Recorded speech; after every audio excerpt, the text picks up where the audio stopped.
reason we're doing this restoration on Marsden Moor today, and we've been doing it for years and years, is because of the legacy of the Industrial Revolution.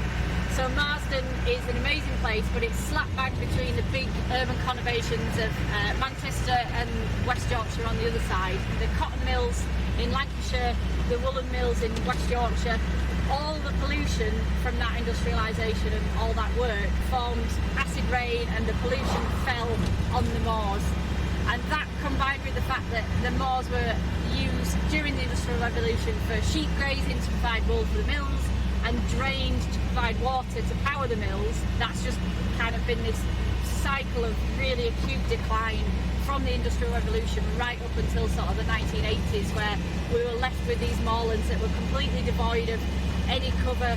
There were massive areas of bare peat left, the wildlife had disappeared, all the moorland specialised plants had disappeared, and yeah, we've got a real battle on our hands to turn around that decline and improve the habitat, not only for wildlife but for people and for climate change as well.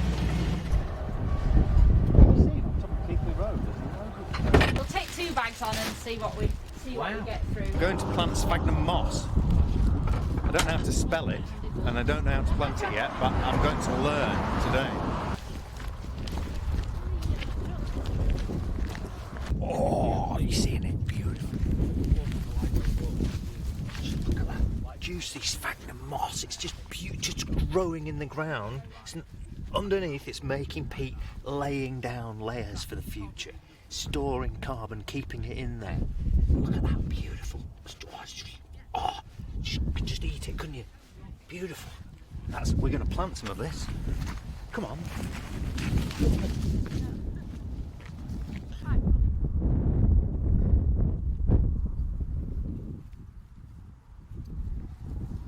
We are planting sphagnum moss plugs, which are these guys here. So these are amazing little plants that are basically a wonder species that are the building blocks of a moorland ecosystem. These plants grow, obviously, with the green bits at the top, but at the same time they're accumulating peat, so the root system at the bottom is very, very slowly and anaerobically breaking down and forming the peat soils that are the real key part of a moorland ecosystem.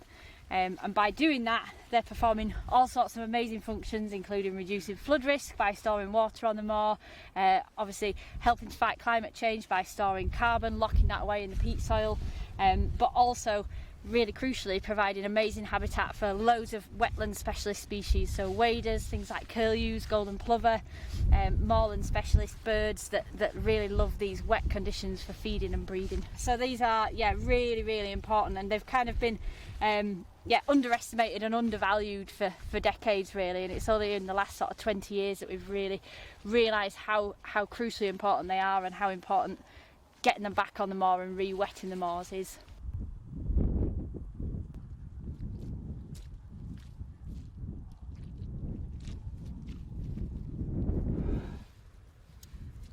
So we're going to take a single sphagnum moss plant out, and then you just got to roll it up like a little cone. And you get your dip a hole in there, stick them in a bit, and then you stand on it without killing the mushroom.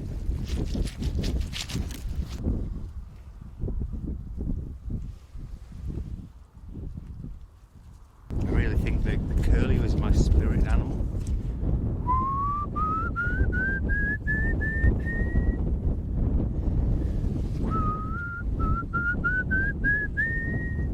The plaintive cry that heralds the beginning of spring, and as it fades away, we move into autumn. Obviously now there's no curlews here. This is where they'll be in the summertime, having their chicks. So they've gone west to the coast. We're going to have to go there to find them, to see them in their winter habitat.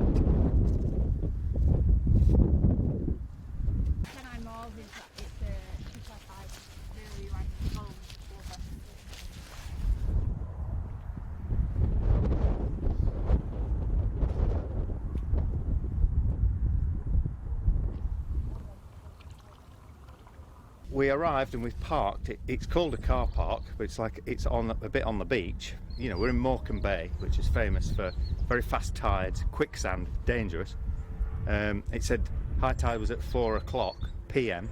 in the afternoon, 1600 hours.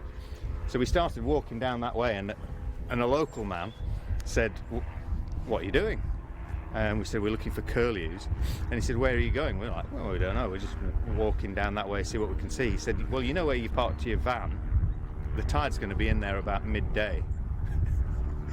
And we were like, "Really?" We looked at the app, and he said, "Yeah, no, really. If you look at the ground, you can see all the grass has flattened, and our vehicle would have been submerged if we had come back just before 4 o'clock. Within an hour, it's going to be here where we're standing because it's very shallow." I can see a red-headed, bearded tit. That looks like curlew to me. It's got a long curved beak that it's running into the sand. I think we've got one.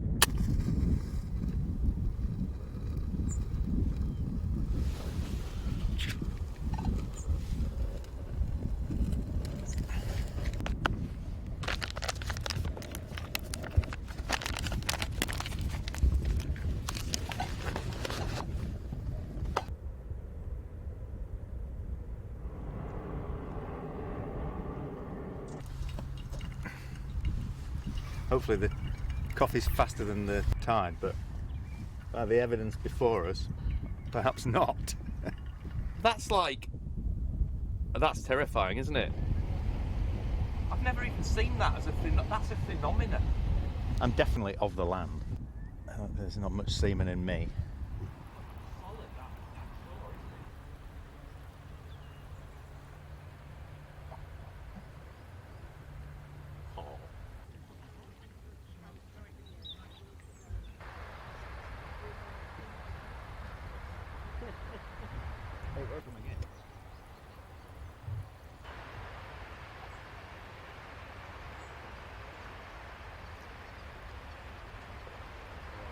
The curlew is a keystone species because they really mark the health of the ecosystem as it was explained to us yesterday. That's what we're looking for. Long curved bill, wading legs, speckled colour, a bit lighter underneath. They're really beautiful, aren't they? They lift your spirits when you see them, and where we live, when you first hear them, you know that spring's beginning because they're coming, to come and nest. We want to have them as part of the ecosystem on the moors, because the moors, a good functioning moorland, is going to help combat climate change. I think it's as simple as that. Wow.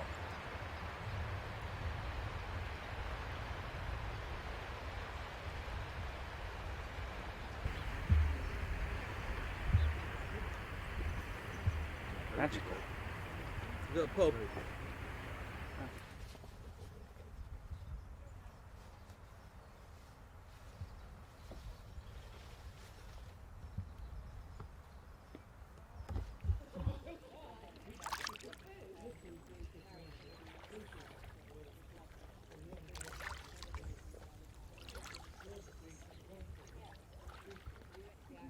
What was all that about then, eh? If you want to know more about curlews, where you can see them, how you can help to protect them, then there's a great charity called Curlew Action, off who we bought these t-shirts. So you can give them a visit. That's it.